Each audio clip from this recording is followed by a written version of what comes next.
नमस्कार दोस्तों, कैसे हैं आप? दोस्तों इस वीडियो में मैं आज आपको बताऊंगी ऋषि पंचमी व्रत कथा। तो चलिए शुरू करते हैं आज का हमारा वीडियो। पहले मैं आपको बता देती हूँ कि व्रत करने से क्या फल मिलता है और किन चीज़ों की आवश्यकता होती है।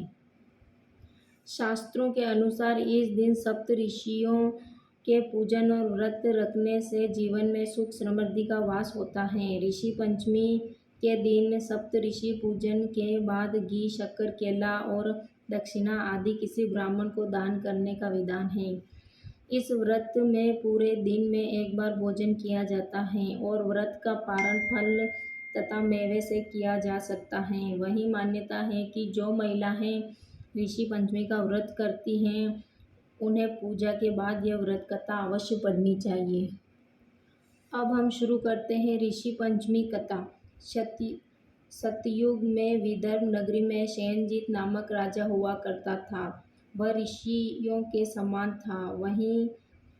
वहीं के राज्य में एक कृषक सुमित्र था। उसकी पत्नी जयश्री अत्यंत पवित्रता थी।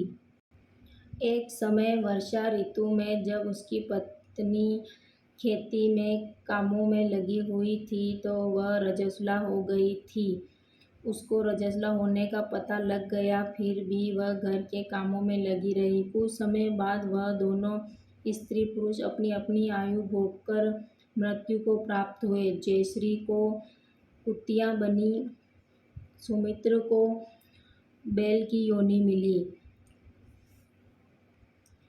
क्योंकि सुमित्र रजस्वला स्त्री के संपर्क में आने के कारण बैल बना, जबकि ऋतु दोष के अतिरिक्त इन दोनों का कोई अपराध नहीं था। इसी कारण इन दोनों को अपने पूर्व जन्म का समस्त विवरण याद रहा। वे दोनों कुतिया और बैल के रूप में उसी नगर में अपने बेटे सुचित्र के यहाँ रहने लगे। धर्मात्मा सुचित्र अपने अतिथियों का पूर्ण सत्कार किया करता था। अपने पिता के श्राद्ध के दिन उसने अपने घर ब्राह्मणों को भोजन करने के लिए बुलाया। सुचित्र की पत्नी ने ब्राह्मणों के लिए अनेक प्रकार के भोजन बनाए। जब वह स्त्री किसी काम के लिए रसोई से बाहर गई हुई थी तो एक सर्प ने रसोई की खीर के बर्तन में विष वमन कर दिया। कुतिया के रूप में सुचित्र की माँ कुछ दूर से सब देख रही थी। पुत्र की बहू के आने पर उसने पुत्र को ब्राह्मण हत्या के पाप से बचाने के लिए उस बर्तन में मुंह डाल दिया। सुचित्र की पत्नी चंद्रवती ने कुतिया का यह कृत्य देखा न गया और उसने चूल्हे में से जलती हुई लकड़ी निकाल कर कुतिया को मार दिया। लकड़ी से कुतिया को बहुत मारा। बेचारी कुतिया मार खाकर इधर उधर भागने लगी। चौके में जो जूठन आदि बच जाती वह सब सुचित्र की बहू उस कुतिया को डाल देती थी, लेकिन क्रोध के कारण उसने वह भी बाहर फेंकवा दिया। खाने का सामान फेंकवा कर बर्तन मांज कर दोबारा खाना बनाकर ब्राह्मणों को खिलाया। रात्रि के समय भूख से व्याकुल होकर वह कुतिया बैल के रूप में रह रहे अपने पूर्व पति के पास आकर बोली, है स्वामी, आज तो मैं भूख से मरी जा रही हूँ। वैसे तो मेरा पुत्र मुझे रोज खाने को देता था, लेकिन आज मुझे कुछ नहीं मिला। सांप के विष वाले खीर के बर्तन को अनेक ब्राह्मण हत्या के भय से छूकर उनके न खाने योग्य कर दिया था। इसी कारण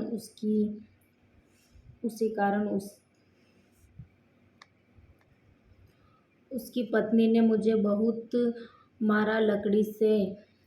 तब वह बैल बोला, है बदरे, तेरे पापों के कारण तो मैं भी इस योनि में आ पड़ा हूँ और आज बोझा ढोते ढोते मेरी कमर टूट गई। आज मैं भी खेत में दिन भर हल में जुटा रहा। मेरे पुत्र ने आज मुझे भी भोजन नहीं दिया और मुझे मारा भी बहुत।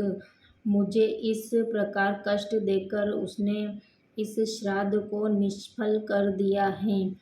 अपने माता पिता की इन बातों को सुचित्र सुन रहा था। उसने उसी समय दोनों को भर पेट भोजन करवाया और फिर उनके दुख से दुखी होकर वन की ओर चला गया।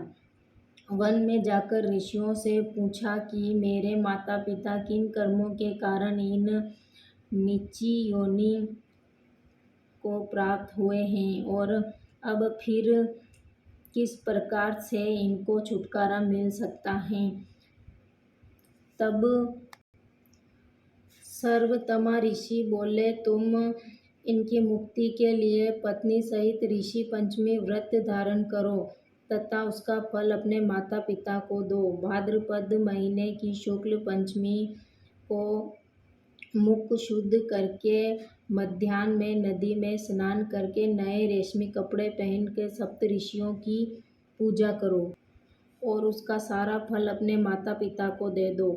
भाद्रपद महीने की शुक्ल पंचमी को मुख शुद्ध करके मध्याह्न में नदी के पवित्र जल में स्नान करना और नए रेशमी कपड़े पहनकर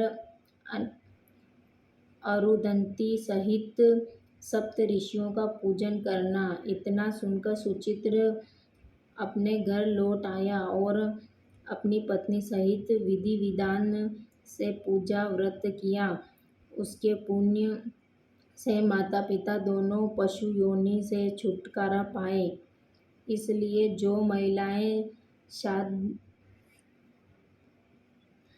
श्रद्धापूर्वक ऋषि पंचमी का व्रत करती हैं वह समस्त सांसारिक सुखों को भोग कर वैकुंठ को जाती हैं। इस प्रकार सभी महिलाओं को ऋषि पंचमी व्रत करना चाहिए और यह कथा सुननी चाहिए। नमस्ते।